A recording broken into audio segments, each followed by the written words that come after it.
The Astros get their second straight win in Miami.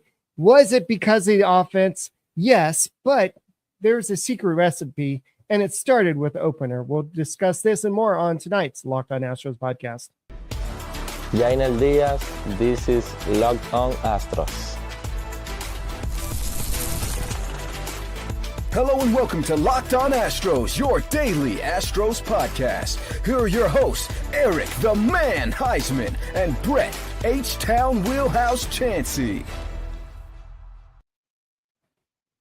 We are Locked On Houston Astros. We hope that you join us for a daily Locked On Astros podcast. My name is Eric Huysman. My co-host is Brett Chancey. We are the Locked On Astros podcast, and we thank you for making us your first listen. Whether it's on YouTube, go ahead, subscribe to us. Go and make us first listen. Apple, Odyssey, Spotify, wherever you listen to your podcasts, go and check us out. Between Brett and I, we have over 18 years of podcasting experience, bringing all the news, all the analysis to you, whether it's during the regular season, off-season, postseason. We are here for our everydayers that make us your first listen. So thank you for everybody out there. Today's game is brought to you by Monarch Money. Take control of your finances with Monarch Money. Use the code LOCKEDONMLB at monarchmoney.com for 50% off your first year. Well, the Astros got the victory today. Steven Okert got the start today. It was a opener. I picked the wrong guy in yesterday's show, but he only pitched 1 2/3 innings, but it wasn't really because of him, but he got the Astros off to a good start. We'll go and talk about who was the bridge to the back end of the bullpen. The offense was led by Jose Altuve. What did Altuve do today? And Aledmys Diaz, he continued his hot streak. We'll go and talk about that. And finally, Spencer Arrighetti will be coming back to the rotation. The question is, who stays and who goes? We'll talk about all this on tonight's Locked On Astros podcast. So after the Astros were swept by the Red Sox, everybody thought that the sky was falling. Everything was over. The Astros have finally found the right recipe, and it's Steven Okert starting. No, I think this was just a one-time opener situation. So I don't think that this is going to be a regular occurrence, but he went out there, to his credit, he went out there and got the job done. I think they were hoping for maybe 1 inning. I believe he's done this before in the past, but he went out there and gave them 1 2/3 innings. He allowed 1 earned run, 2 strikeouts, but they went ahead and went to Ort to get that final out of the inning. Ort made it a little bit interesting by allowing 1 hit and a walk, but he got the job done, and he bridged it to AJ Blubaugh, who went out there and dealt. When I say dealt, I know back in the Arizona Fall League, he used to throw 100 miles per hour, that type of stuff. But what he did in this game was at one point, he threw 98 miles per hour. He averaged a fastball about 95.6 throughout the whole game. And he basically saved the Astros game today. He did allow 2 home runs. They weren't really cheapies either. But for the most part, he went out there and did what he's supposed to do. 5 innings, 3 hits allowed, 2 earned runs, 1 walk, 5 strikeouts. His ERA on the season is 4.00. This was only his second MLB appearance, and he went out there and he basically shoved. He went out there and said, hey, if you need me again at Houston Astros, I'm here. I could be a force to be reckoned with. And I just love the fact that he, both times he's come up, he hasn't really shown that he's scared. He's afraid of coming up. So you need guys like this, because I know that Christian Javier is starting tonight. That game's about to start, and depending on how this game goes, he's likely going to make the next start with the Houston Astros. And then Luis Garcia and JP France, I would say they probably have 2 more starts before they can even think about coming back. But the Astros kind of have this schedule laid out for these guys. And Christian Javier is making his last start with the Space Cowboys, hopefully, and because the Astros need some reinforcement. But in this game, you had Okert come out and do his job, but Blubaugh just came out and dealt today, and I can't be any more proud of this.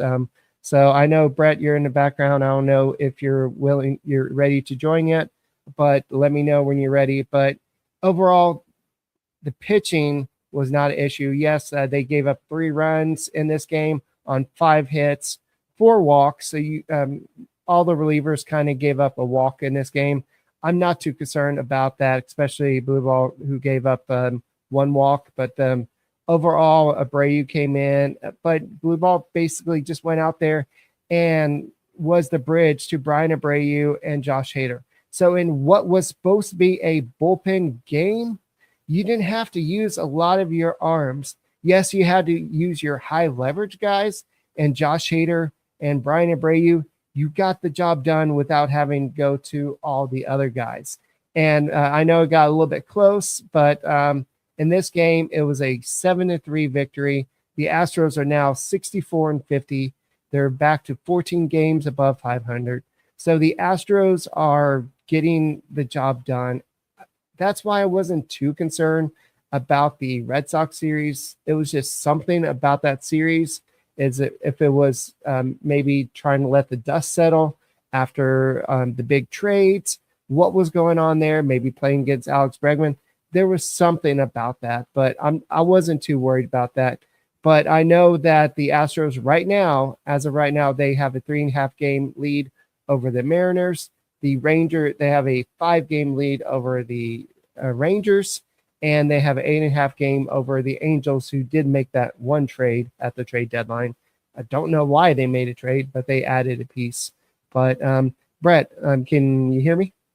Yeah, can you hear me? Yes, I can hear you. Okay, good deal. Sorry, I was having some technical difficulties over here on my side. So you're in your summer lodge over there or something? No, yeah, man. I'm in my fancy living room. Yeah, you didn't know I'm turning 50 on Saturday, so I might as well gussy it up a little bit in the background. So but yeah, man, what a nice game for the Astros. It was a good game against the Fish down in Miami, and you love seeing the guys get the big swings. You love the pitching performance overall, and just really glad to see the Astros get 2 in a row after losing those 3, like you were talking about. And you had mentioned, I was hearing you comment on not being worried about the 3 games in Boston, but at the same time, I just need to know that this team is going to perform the way that they need to when it comes down to, when it comes down to the time where it matters most in the playoffs, right? Jesus Sanchez looked good today. The lineup looked good. So you like to see a victory like this down in Miami. Yeah, overall, it was a great game. It was the Astros basically had it from the beginning. Jose Altuve, we'll talk about that in a little bit. Jose Altuve got them off to the great start, and they had a lot more offense. But pitching has been the Astros calling card all season. They kind of hit some issues recently, but I think they've been running on fumes. And now the fact that they have some reinforcements coming. And by the way, John Rooney, he did not make the start today. Actually, he was optioned down for Blubaugh. And so I was wrong on that, but I was thinking maybe he would make his MLB debut.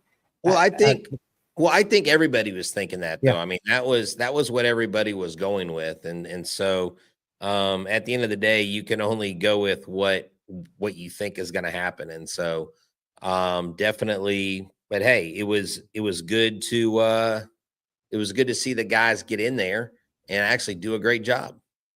Yes. So we talked a little bit about pitching. We're going to save the Spencer Arrighetti talk, and I'll tell you who I think is what the roster moves are going to be in a little bit. But guys, thank you for making Locked On Astros podcast your first listen. Next, we're going to go ahead and talk about the offense. Jose Altuve, who did he pass today, and what did he pass them in? So we'll go and talk about this. Thank you for making Locked On Astros podcast your first listen every day. You've got the ad reads. Hey guys, you see this awesome hat? If I can put it on right, well, it's from Game Day Hue, and it doesn't have any logos. It's orange, because it's Astros color, I can wear this to the golf course. I can wear this to Dyken Park. I can wear this to New York City, and nobody calls me a bum because I'm an Astros fan. It's just an orange hat. So it's just a clean look and no logo gear with team-inspired colors for every pro and college fan base. It's about letting the colors speak for you without any giant logos, just smart colors and everything like that. So whether it's on the golf course or at the airport in New York City, it's just the best way to stay safe in New York City, but also it's just a clean look. And by the way, they have golf gloves as well. Oh yeah, it smells like a hole-in-one, and it coordinates. You can have your Astros colors out there, and it's just a perfect gift for maybe dad, maybe a brother, maybe somebody for their birthday. Happy birthday, Brett. But go ahead and get your Game Day Hue stuff. Right now, you can get 15% off with code MLB15 at GameDayHue.com. That's GameDayHue.com. The code even stacks on bundle deals. So now's the time to load up. Let your colors talk, because colors speak louder than words. That's GameDayHue.com. Code locked on MLB15. Hey guys, thank you for making Locked On Astros podcast your first listen every day. Whether it's on YouTube, go ahead and subscribe to us. Go and make it your first listen. Apple, Odyssey, Spotify, wherever you listen to your podcast, go ahead and check us out. So, Brett, I know in the first segment we did talk about the pitching, and we'll talk about Spencer Arrighetti in the third segment. I do want to kind of he had some special words about coming back from this injury and everything like that. But, Brett, this offense, after going quietly into the Boston night, it seems like they've been kind of reinvigorated and scoring some runs. And in this game, Jose Altuve got them started with that big home run, and he actually passed Lance Berkman on the all-time extra base hits. So now Altuve has 728. Now he's got the third most, and Berkman has 727. So now he only trails, of course, Biggio with 1,014 and Bagel with 969. Yeah, they did it today with the long ball. Altuve and Diaz both with home runs. It's Diaz's 16th home run. He continues to swing an even hotter bat. 2 for 4 for Altuve, 2 for 4 for Correa, 2 for 5 for Sanchez. He looks like he's having a lot of fun. And then basically everybody in this lineup just simply got hits, 12 hits, and you score 7 runs. I'll sign up for that any day of the week. I want to say something here about Jesus Sanchez, because I thought about tweeting this, but I didn't know how it would be received, okay? Jesus Sanchez doesn't look to me like an Astro, and let me tell you why, okay? A lot of times our guys, or maybe your guys, let's say you're a Padres guy, or you're a Mariners guy, or you're an Astros guy, you always feel like everybody else's team goes up there and hits with ease, and it's no big deal. And, we've seen this offense struggle. And to see Jesus Sanchez come in and hit the way he's hitting and do a phenomenal job at the plate, it's like I think someone like this brings life to the clubhouse. He's different. He has a different personality. He's out there having fun. He's smiling. He's interacting with other players. He brings that life. And it's great. You got this outside energy, but it's being embraced by the Astros. And I think someone like him is going to affect this team in a very positive way. And they are going to feed off of that energy. Also with Carlos Correa, I believe Carlos Correa will feed into that energy as well. So I just love seeing Jesus Sanchez out there having fun. I love his personality. And yes, he is an Astro, but he comes in as like he's the new kid on the block, right? He's the new guy in the clubhouse, but he's doing a great job. And I think that can only pay dividends when you get to a playoff spot. Jesus Sanchez, I think, will have some big moments this year for the Houston Astros. Yeah, I can't remember which movie it is. It's either Little Big League or maybe Field of Dreams, where a kid's hitting or something, and he smiles at the pitcher, and the guy throws at him, and he said, well, he smiled at me. Well, that's what Jesus Sanchez was doing the entire time during that one at bat with Cal Quantrill out there. And basically, when he fouled it back, he was like, man, I just missed that. Almost took you deep. And he was just having fun out there. And that's what I love about his personality. And I think that now that he's on a team that's winning, I think you're going to see a whole different side of who he is. And I think that Astros fans are going to like his personality, like what he offers. And I know a lot of people have responded to one of the other shows, or maybe it was a short I did about, I called Sanchez a power hitter. No, he may not be a home run guy that's going to hit 50 home runs like Aaron Judge, but he's got a gap power. He's got power like for days. He just may not hit a lot of home runs. But speaking of gap power, did you see Jeremy Pena's 2-run triple today? That was pretty exciting. It just seemed like everybody was contributing. Yainer Diaz with the home run. He's been red hot recently. He's up to 16 home runs. Everybody was complaining about him, but his OPS, don't look right now, is all the way up to 710. So just remember all the complaining we've been doing about him. I know his defense has regressed a little bit, but he's kind of picking up a little bit with the bat. Christian Walker is picking up a little bit. And now Carlos Correa is hitting a little bit more consistently. And Ramon Urias even got a hit today. Yeah, like I said, hitting is contagious. And this clubhouse, and look, I'm sure every team goes into the locker room and they show up for the game, prepared to win. They don't go in like, oh, we're going to lose today and all that stuff. But the Astros just seem to really capitalize on that. This is our club hole. This is our clubhouse. This is our culture. We're here to win today. Like, we don't worry about the day before. We don't worry about the series before because you can't do anything about it. It's behind you. And so as long as this team continues to build upon success, situational hitting, playing great defense, the Yainer Diaz defense, Eric, is definitely something that is missed in this lineup on this roster. I don't think all of it is on him. I think some of it is our pitchers seem to be pretty slow to the plate. Maybe they got to learn a slide step. I don't know. But Yainer Diaz definitely has some work to do there. But as long as he's contributing at the plate right now, he is one of the best offensive catchers in the league, just like he was last year. And he's starting to pick it up. He's getting hot, like I mentioned. Sanchez in the clubhouse. Correa's back. Altuve's doing his thing. Cam Smith's been contributing lately. Jeremy Pena is back. I mean, the only thing you can ask for more is to get a Yordan Alvarez back and him get red hot. And if Jake Myers comes back, him getting red hot. And imagine Isaac Paredes showing up before it's time to take part in some playoff run that they go to, and you get that guy a couple pinch hit at bats. You've got a lineup that's formidable, and I think better than most lineups that they see on the other side of the diamond. I guess while we're talking about offense and talking about guys contributing, Cooper Hummel, he hasn't really been playing much because there's not a lot of playing time available for him. But I wonder why.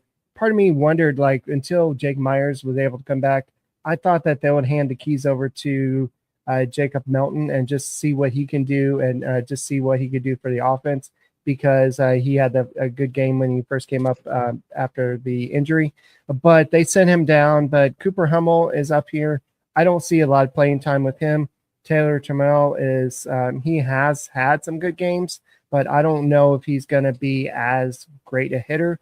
Now that we have a deeper lineup, I don't think he's going to get a chance to contribute as much. But I think that Jacob Melton would have been one of those guys that would have contributed a little bit. So, Brett, 30 seconds. What do you think about that? Look, Jacob Melton, I hope he gets opportunities, but right now it all has to do with who is hot and who is not. Hummel apparently has had some key hits this season. He's not your go-to guy, but he can do it. I mean, so like I said, it's not about the name on the back of the jersey as long as the team on the front of the jersey is winning. All right, guys, we'll go ahead and talk about Spencer Arrighetti. He's back. We'll go and talk about that on the Locked On Astros podcast.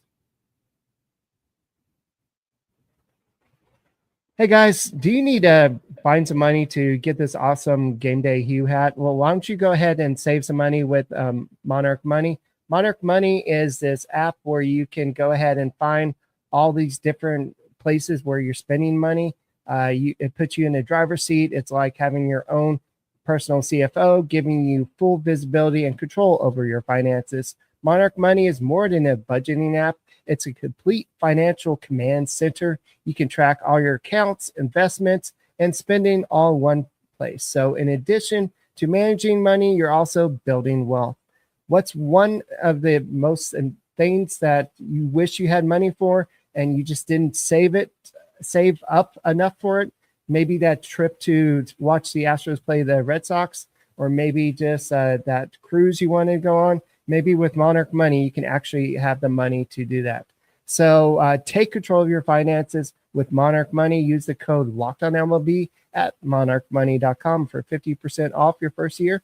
That's monarchmoney.com, code LOCKEDONMLB for half off your first year.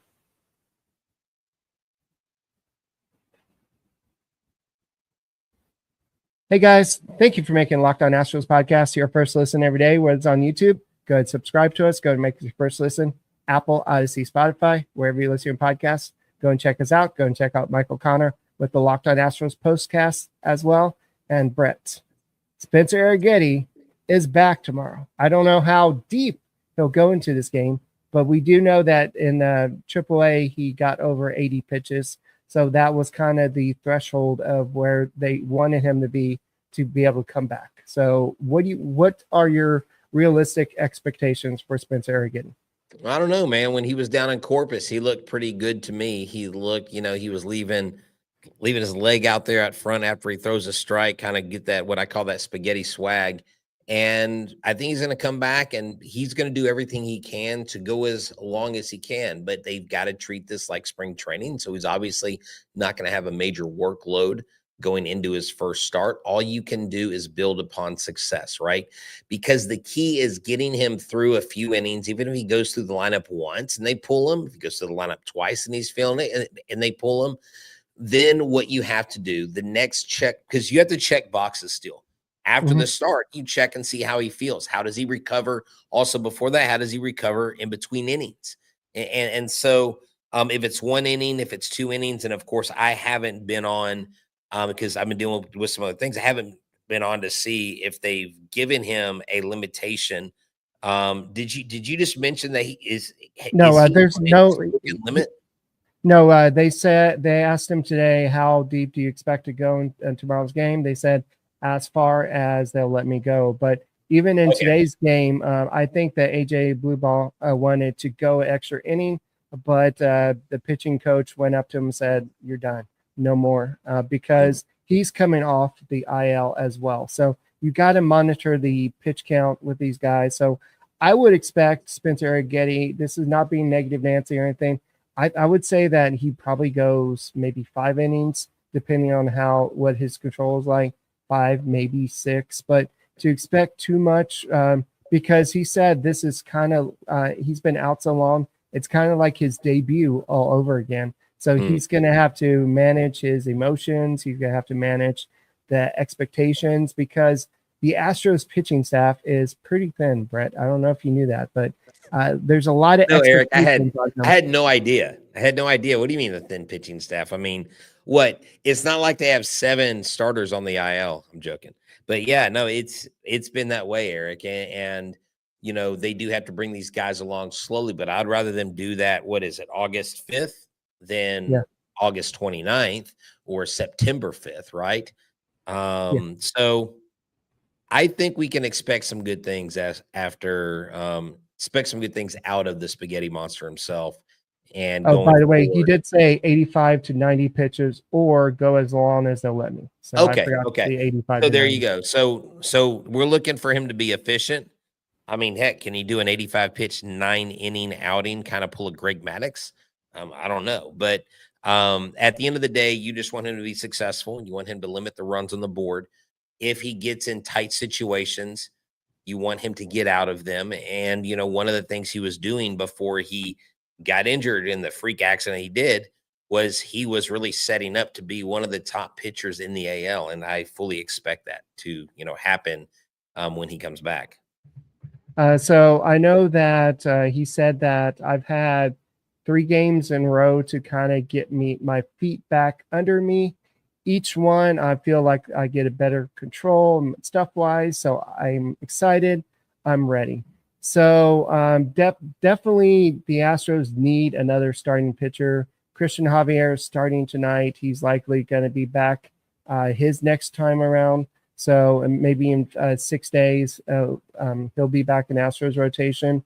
But the Astros, as of right now, they cannot option down Jason Alexander. So because he is out of option, so if you option him, he's going to be bye-bye. So definitely the Astros have to make a decision between – it's a hard decision, Brett, between Nick Hernandez or AJ Blubaugh. So which one would you want to option down? Nick Hernandez. No, I think that's the wrong decision. I think we got to go and option down AJ Blubaugh.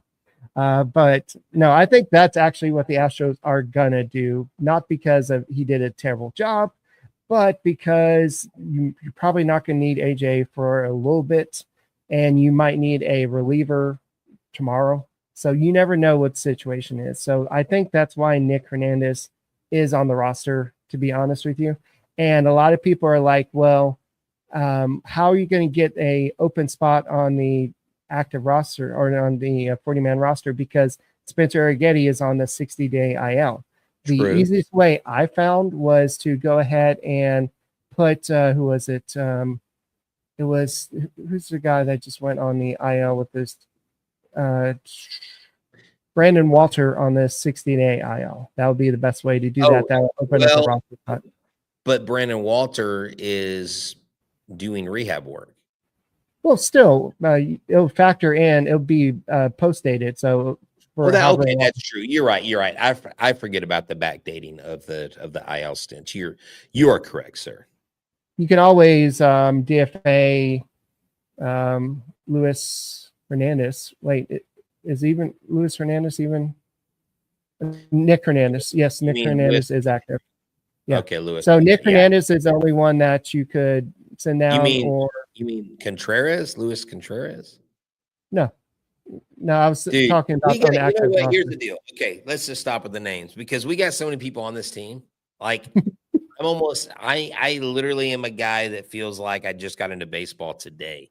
Like, there are so many different people on this team. It's so funny. I was having a conversation with Mama Wheelhouse the other day, and she's like, you got to tell me who some of these players are, Brett, because I can't keep track. She goes, I know Jose Altuve and Jeremy Pena and Yainer Diaz, and she said a couple others, but she goes, I don't know who all these other guys are. So I was having to explain to her. So it's been one of those years, and you know what? Chalk it up to the Astros. What do? They continue to find a way to win. Just when you think they're going to take steps backwards, they take steps forward. And it's important, Eric, because this AL West race has tightened up quite a bit.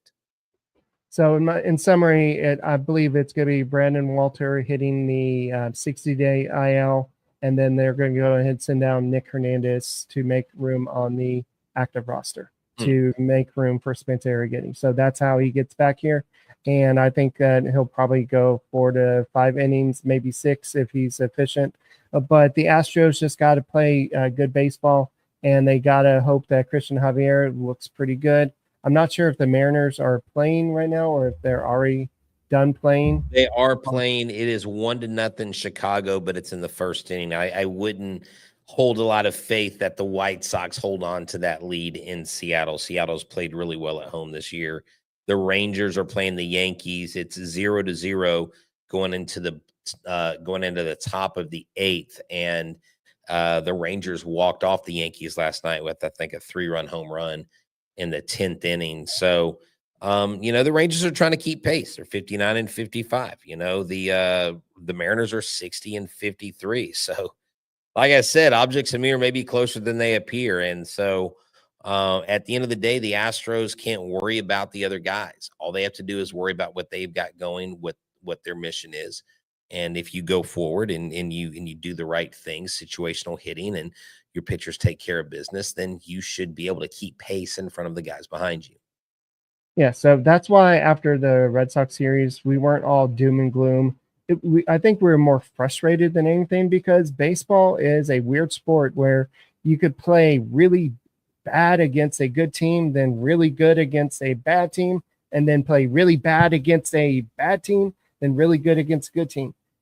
You never know what you're going to get. It's like a box of chocolates. You'll never know what you're going to get. So it's just You crazy. love that reference. You haven't used that in a while. I know. But I know the Astros, they made the right moves. I still wish they would have got another starter. But like we see, we have Spencer Arrighetti coming back. They have Christian Javier coming back pretty soon. So I think Dana Brown just put all the eggs on, well, these guys are come back. Hopefully they're all healthy. Well, he did, but he also said that the prices were inflated. I mean, the demand was high enough where the other teams could say, you know what, no, you can have our pitcher, but you're going to have to trade basically, you know, an arm and a leg just to get this pitcher. And so, hey, Brett, I want that hat. How much do I need to give you to get that hat? This hat? I'll sell it to you for $75. I'll give you $20 for it. That's basically what the trade deadline is. And then you have to find a way. Well, no, I know. But what I'm saying is they were making offers, but all the teams, like the Red Sox, essentially missed out on 2 or 3 moves they could have made because they were so focused on Joe Ryan, and the Twins kept driving the price up. And so the Red Sox spent all their time doing that. And then all they got was Dustin May. So they didn't necessarily get better. I mean, they're a good team, but there were teams that missed out on those opportunities. So, I mean, these teams that didn't get those pitchers traded, they didn't get all the pieces they wanted. I mean, they wanted freaking Jacob Melton. They wanted Spencer Arrighetti. You know, they wanted like 3 prospects and a pitcher for a rental. No, we did that last year, 3 prospects, but we didn't also throw in a major league pitcher. Yeah, and I know a lot of people are like, well, Spencer Arrighetti, he still has improved a lot. When he was on last year, he was one of the Astros' best pitchers. So I don't think the Astros are going to give him up. It's just kind of like a lot of these players, the reason why they stayed, like Lewis Roberts, they're not going to trade while they're down. And so the trades while their value is low. So Spencer Arrighetti's value is low. So that's just the case. So go ahead. Do you want to read that or? Oh no, I'm just okay. I'm putting them up as we're kind of wrapping things up. Just letting people get their comments out there. So Seattle just tied it 1-1. Of course, look, they're playing the White Sox, guys. I don't have a whole lot of faith in the White Sox helping us in the division race. All right. So in tomorrow's game, it's definitely going to be a Astros victory, hopefully, but you can never count on things totally. The Marlins are throwing out a junk pitcher. It's going to be Jansen Junk on the mound for the Marlins. He's 5-2 this season with a 3.86 ERA. So he's not a big strikeout pitcher, but he has a 110 whip. So we'll see how he does against the Astros. And Spencer Arrighetti is 1-1 with a 5.59 ERA and only 8 strikeouts on the season. So that shows how limited exposure he's had this season. So, Brett, hopefully we'll be talking about an Astros victory tomorrow. Guys, thank you for making Locked On Astros podcast your first listen every day. Whether it's on YouTube, go ahead and subscribe to us. Go and make us first listen. Apple, Odyssey, Spotify, wherever you listen to your podcasts. Go and check us out. Go Stros. What about 40? 40? For the hat. No, I'm just I paid more than 40 for it.